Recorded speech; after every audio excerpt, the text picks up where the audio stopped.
Hi everyone, this is Mr. Weinstein, the English Language Arts teacher from Team 7-4. Today I'm going to teach you about the 12 stages of the hero's journey. Now before you learn about the different stages of the hero's journey, we have to learn what the hero's journey actually is. The hero's journey is simply a method of storytelling. It's a way for readers and writers to understand the plot of any given story. If you're a very excitable reader, then it can help you predict what's going to happen next and keep track of the plot.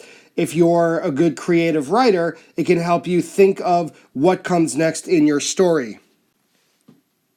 One of the oldest stories in world history is called the Odyssey. Right up here. Many of you, if you go to Oceanside High School, will read this in 9th grade. It was written in ancient Greece by a poet named Homer. And basically, the main plot of the story is the hero, right here, his name is Odysseus. He fights in a war, and then the whole story is his journey back home.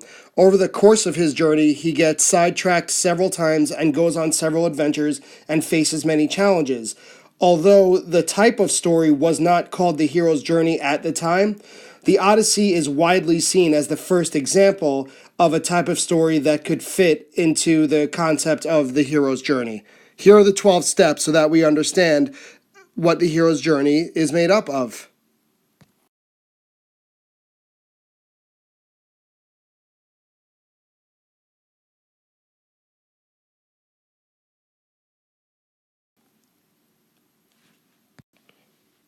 To help you understand each step of the hero's journey, I decided to use a story that we've all read, The Giver by Lois Lowry. So as I go through and describe each step, I'll try to explain the part of The Giver that relates to that part of the hero's journey. So stage 1 of the hero's journey is called Life in the Ordinary World, right up here.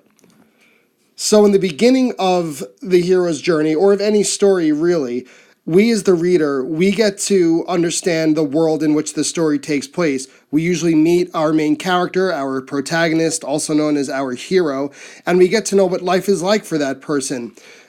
The world in which he lives, his friends, his parents if he has them, all of the different things that make up his day-to-day life. So in The Giver, Life in the Ordinary World, it's probably about the first 6 or 7 chapters. We are introduced to Jonas and the community, and although the community has very strange laws and rituals, at least they're strange to us, Jonas and the other characters seem completely comfortable there. That's ordinary for them. We learn what the day-to-day life is like for our protagonist or our hero. In this case, it's Jonas and his world and life in the community. Once we understand who our hero is and the life in his ordinary world, it's time to move on to stage 2, which is a call to adventure. In this stage, something happens in the main character. Something disrupts their ordinary life. Once we know what their life is like, all of a sudden something will happen to disrupt it. In the case of The Giver, it's the ceremony of 12. Jonas is selected for a very important but mysterious responsibility. He has no idea what to expect. So he is singled out on stage and told that his new life will be very different from anybody else's life in the community. So even though Jonas doesn't really know what it is, he is called to an adventure. He's called to do something that he is not used to, and even we as the readers don't know what's going to happen. After the hero is called to his or her adventure, stage 3 is called the refusal of the call. The hero, whoever it is, sees the adventure or the task as overwhelming and they feel inadequate or they're unable to fulfill their task. Sometimes the hero doesn't want to do it. They say, I'm not good enough, this isn't for me. Sometimes they don't believe that it's an essential task, like, what's the big deal if I don't? Or in some cases, they're held back. Someone tells them you can't leave, you're not allowed. And so they refuse the call. They don't allow themselves to go on this adventure. In The Giver, Jonas is selected and he says he's unsure if he wants to be the new receiver. He is set aside and isolated from his friends and his family. Jonas even says to himself while he's on stage, he didn't feel brave at all. So in his mind, he's thinking, is this even a good thing? So Jonas is considering refusing the selection as the receiver in training.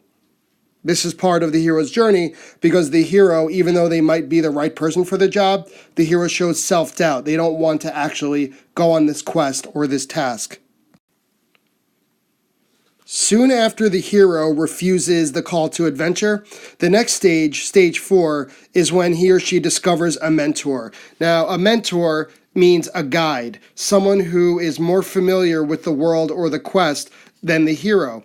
And so the hero will find this mentor who will guide, instruct, or lead him or her through the quest. The mentor is almost always older than the hero or wiser or more experienced, and the mentor almost always convinces the hero that whatever task or adventure has been presented, that it's necessary, that they have to do it. So in The Giver, the mentor naturally is the giver. Jonas reports to his first day of training, and the giver explains how Jonas will train for his position.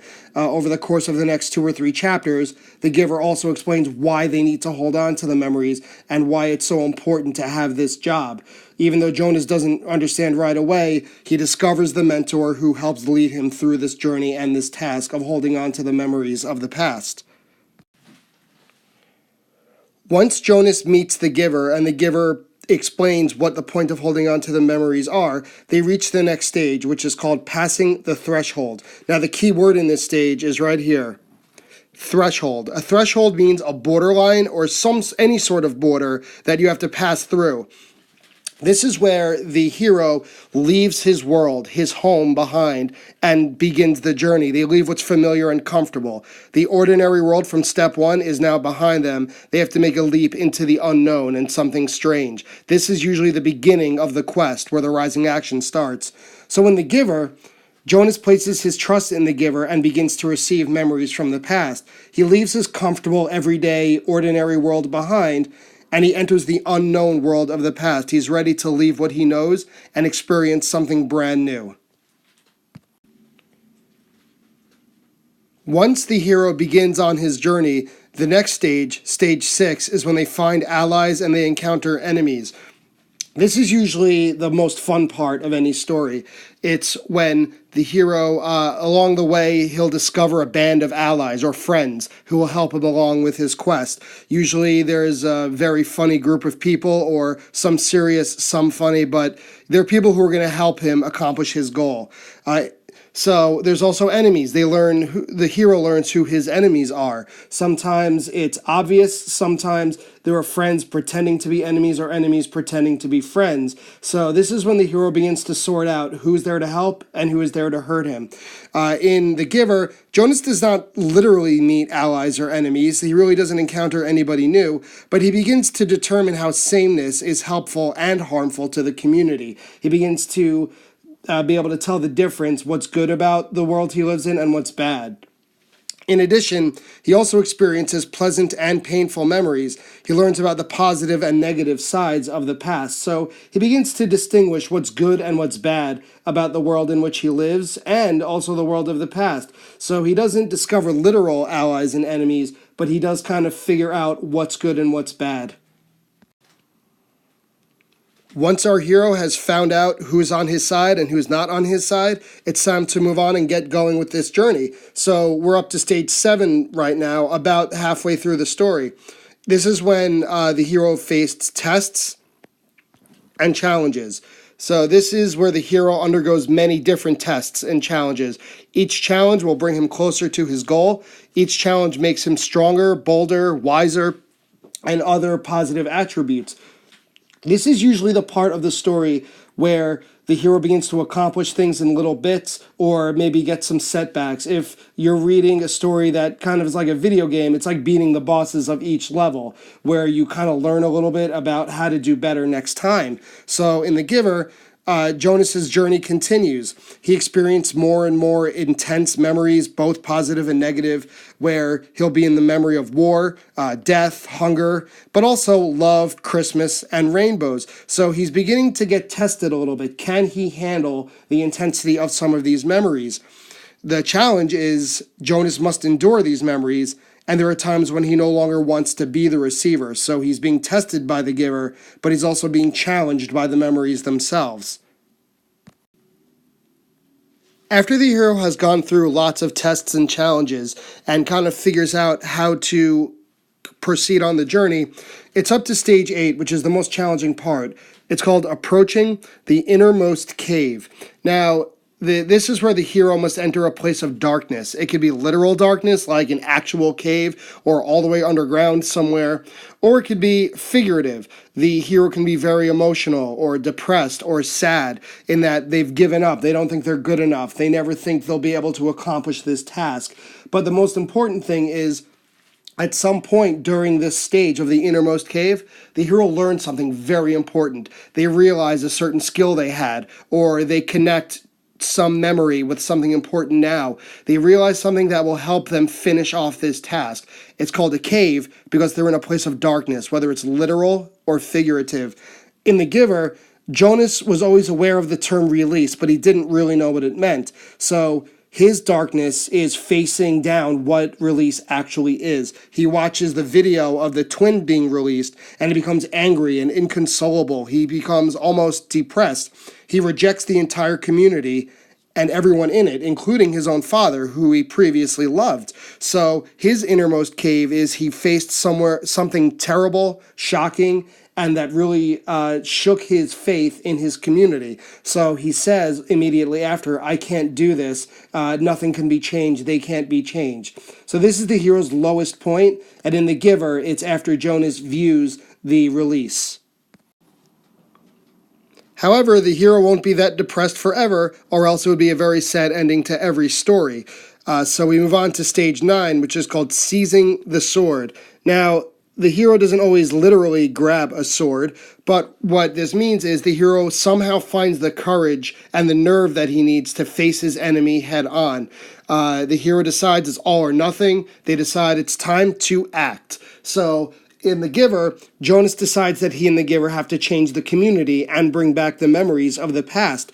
Jonah and The Giver formulate a plan that'll help Jonas escape the community and change it forever. Although Jonas is depressed for about a chapter, it's pretty soon that he and The Giver decide it is time to change. So Jonas seizes the sword, not literally, but he makes a decision that we're not going to let this get us down anymore. It's time to act. It's time to make the change and finish this quest. Soon after the hero decides it's time to get things going and it's time to take care of business, they usually end up at stage 10, the ultimate ordeal. An ordeal is some sort of problem or some sort of confrontation. So the ultimate ordeal means the hero undergoes his most challenging test. In most stories, most movies, most books, this is when the hero goes face to face with his enemy, the bad guy, the boss, whoever it is. This is the time where it's head to head and loser loses forever, winner wins. So in The Giver, Jonas doesn't really have a person as his antagonist. There's not really a boss or a bad guy he has to face, but Jonas still faces an ultimate ordeal. He escapes the community with Gabriel, but this is the ordeal. He faces incredible challenges outside of the community. He's starving, he's thirsty, his ankle is injured, and he also has Gabriel, a 1-year-old child that he has to take care of, and he doesn't have the right supplies to do that. At one point, toward the very end of the novel, Jonas considers giving up forever and lying down in the snow, which would certainly lead to his death. So this is the ultimate ordeal. It's him versus the elements, and for a while it looks like the elements are going to win. And that leads to our next stage, stage 11. So after the hero faces the ultimate ordeal, they are always at their weakest spot. This happens in almost every single story where a person is trying to accomplish a task or fulfill a quest. So stage 11, this is almost always toward the very end of the movie or the book. It's called resurrection. Now, resurrection means to be brought back from the dead. This does not mean literal. The hero doesn't have to be dead and brought back. Basically, what happens in nearly every story is the hero thinks he's winning, or as the audience or reader, we think he's winning. We're very confident, and then something horrible happens. Either they get tricked, or another villain comes out from behind him and knocks him down. For whatever reason, the hero is at their lowest point. We think that they're done for. But since the term resurrection means to be brought back from the dead, what happens is the hero is somehow miraculously brought back to life. There's some sort of trick that he uses, or a good guy, a partner comes out from elsewhere, an ally, and helps him out. Someone we forgot about from earlier in the story comes to help them. But it means that they're at their lowest point, and somehow they make the push to have a successful ending and fulfill the quest. In The Giver, Jonas begins to use his own memories once he's almost dead in the snow. He begins to use his own memories of Asher and Fiona and his parents and Gabriel, and they're not from his training, they're his own memories, and that inspires him to make the final climb up the hill. So we think Jonas is done for. He's all out of energy, all out of food, all out of memories he can use. And then he remembers that he can use his own memories now, and that's what pushes him to almost finish the task, which is the next step.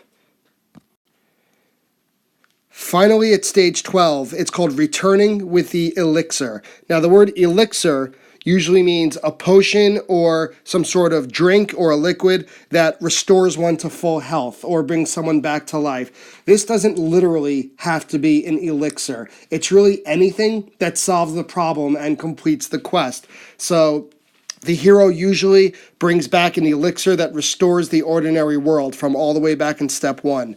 The conflict is over, the task is accomplished, something that the hero does brings things back to normal. The end of the movie, the end of the book, things are happy now, usually. So in The Giver, Jonas finds the sled at the top of the hill and rides it all the way down to what he is pretty sure is a non-community household, a brand new place. And on the way down, he thinks he hears music coming from the community that he escaped. So in this case, the elixir, it's not literally a drink, but in this case, the elixir is memories that return to the community after Jonas's escape. He was able to bring peace and bring balance back to the community by bringing the memories back. So that's the end of Jonas's journey. He's the hero. He goes through all 12 steps, and I bet that there's a movie or a book that you could think of that follows the same template. The 12 steps of the hero's journey still might seem kind of abstract and complicated. That's all right. This was just an introduction. Eventually, we're going to go over different examples and different steps based on stories that you know and maybe some new stories that you haven't heard of before. Eventually, your assignment is going to be to think of a story, it could be a novel or it could be a film, that contains the 12 steps of the hero's journey.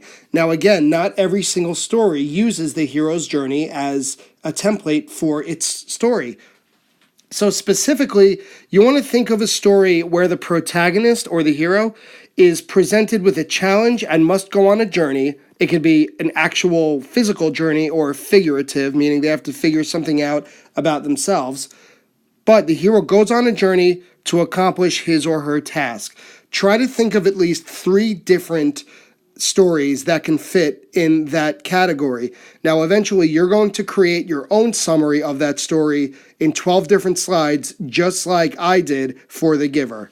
But we'll work on it together, and by the end of this unit, you'll completely understand the different steps of the hero's journey.